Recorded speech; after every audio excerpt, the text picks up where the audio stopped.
Disciple of the Lich, or How I Was Cursed by the Gods and Dropped into the Abyss.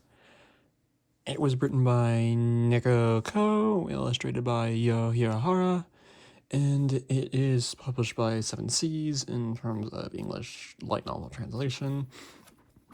The synopsis goes as following. A deadly mistake when Kanbara Kanada is whisked away from his mundane life to a world of adventure. He inadvertently offends the all-powerful being who brought him there. As punishment, he is sent to the bottom of the most dangerous dungeon without a single special power or ability. He is sure that he is a goner until he meets a lich girl named Luniere, an undead powerhouse who hates humans, but grudgingly decides to assist him all the same. With Lunier's help, Kanada may just grow into someone truly incredible. As such, like I said, it's published by Seven Seas Entertainment for 14 US or 18 Canadian. It's rated for teen or 13 and up. Here's the ISBN and all that. So far, how would I rate this? It's like a it was like actually like a 8 out of 10 for like the first chapter, but then after that it just kind of went after that. But I'll get into the chapters and actually like just a bit now. The chapters in itself are basically, if you look at the chapters, they are quite long in my opinion, and there's only ever 3, and the book is approximately like 340-ish pages. So yay, but like I said, the first chapter is actually really good. After that is just like, yeah, no, it's kind of split into, like, if you ever read Konosuba's, like, oh, this is like section 1, and then there's like chapter 1, section 1, chapter 1, section 2, kind of that kind of thing.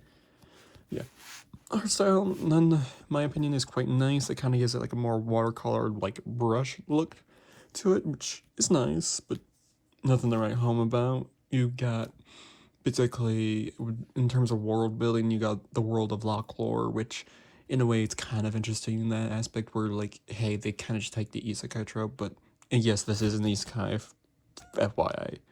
But yeah, they basically take the isekai trope and just say, hey, here's an entire world. It's called Lochlore. It's basically a fairy tale world with some kind of medieval fantasy game flair, and it basically was just modeled after the.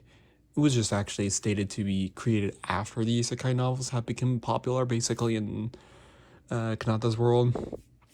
Basically, already has quote unquote 10k pre-made history within it. There is Kokaitis, which Overlord reference maybe. You never know. The dungeon with many floors with even stronger monsters. Basically, it's basically a more normal dungeon. Like, first floor, like super weak, but if you get down to like the bottom, it's like ridiculously strong. Like, why can you bite this? No humans ever made it here. Blah blah blah. And then there was also the cursed mirror of the world realm, which is basically hell. Really, it's just demons and all that. But yeah, so there is basically a couple main characters. Mostly you just follow along Kanata, Kanbara, or Kanbara, Kanata, however you want to pronounce it. No, I'm just going to say Kanata. But yeah, you get basically Kanata, who is right here, fairly average looking. And then you got Luniere right here, who is the white disciple Lich. She's actually really adorable at times, which I'll get into that later. But yeah, basically Luniere is the titular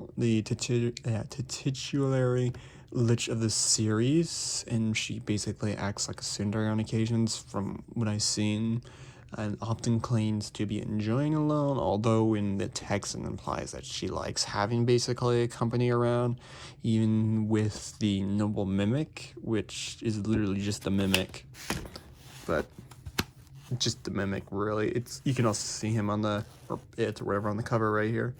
Yeah, you get noble mimic, who is basically just a mimic.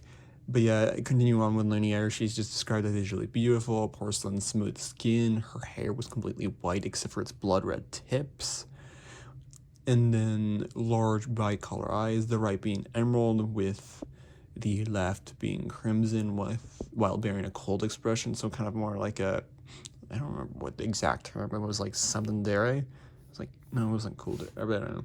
It's not tsundere, but it was like just ice, kind of ice cold thing. But with a strong nose and a delicate mouth as well. And then there is, in Kanata's word, like a statue of the platonic ideal rather than a living person. I'm gonna use that from now on.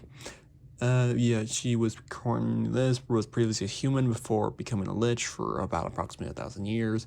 It's basically a god tier in terms of fighting and magic powers. Never really says what her level is. Yes, there is a concept of levels in here. Kanata is like, I think around 4,500. I don't remember. I wasn't paying attention. It just gets a bit annoying from time to time. Yeah, she likes to take care of flowers and doesn't want to admit it, but she's also fairly bad at cooking. Emphasis on this. I feel like cooking. Yeah. It's actually hinted kind of towards later on in the novel, which she likes Kanata, I guess. I don't know. And then there is Pomera, which is this priest lady right here. She's a half-elf priest, meets Kanata, and helps him, eventually joins his party. She could also use spirit magic. Basically, she gets her level up to 200. Kanata thinks the world is... Oh yeah, here's the thing. Kanata's like I said, level 4,500. You don't know her true level, but she's like much stronger compared to Kanata. But as far as I know or remember, it's just she basically said the world's much changes, but Kanata never really had to worry about that because everyone's like much lower level compared to him. So then you got, I'm not sure if I'm going to say this correctly, but I'm just going to pronounce it how I might pronounce it. Neratop. It should be on the screen. How it is or how it's spelled. Nerotop. Who is basically, there's like a concept of like lower, middle, and high class gods. He is classified as a lower god who was created by the higher gods, a servant, if you will, described as having an androgynous voice with a prominent nose and blue eyes with a European look.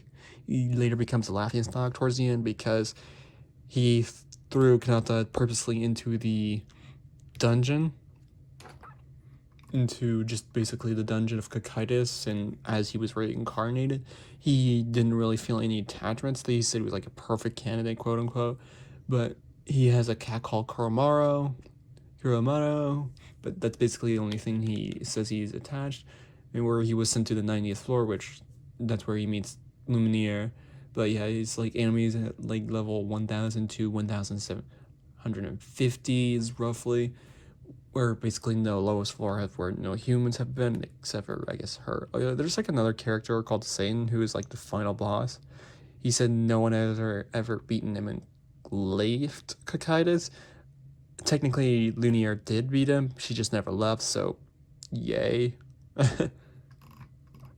Yeah, there's Pomera who she just gets into trouble. She tries to do other stuff. It's strange, I guess. I don't know.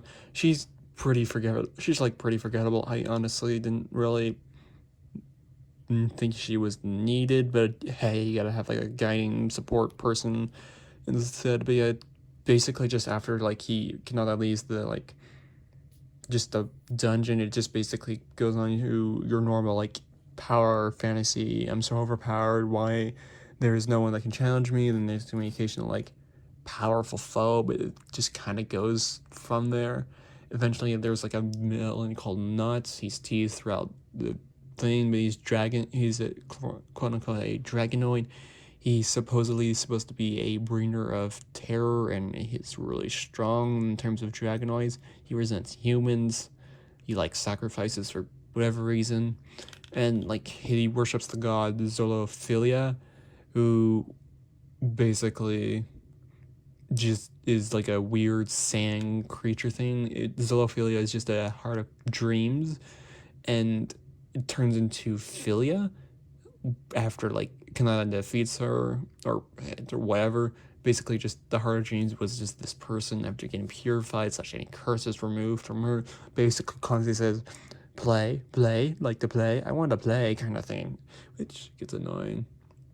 But yeah, that's about it. It's average enough. Like I said, the starting out, it was pretty good. It actually kind of had some entertainment, but then after that, it was like downhill. So would I recommend it if you're fine with just a couple power fantasy and I guess some generic stuff? But that is about it. if you just want to read like the couple of first pages, like I said, the first like the concept in itself is good, and I like the basic background and world building. It's just, oh yeah, there's like this trio, like I guess you can call them the Team Rocket at this book, but honestly, they're really kind of forgettable. Apart from me, like the one guy who constantly is like, I'm gonna bow down to Kanata because he's so powerful. He can literally just destroy the entire world because blah.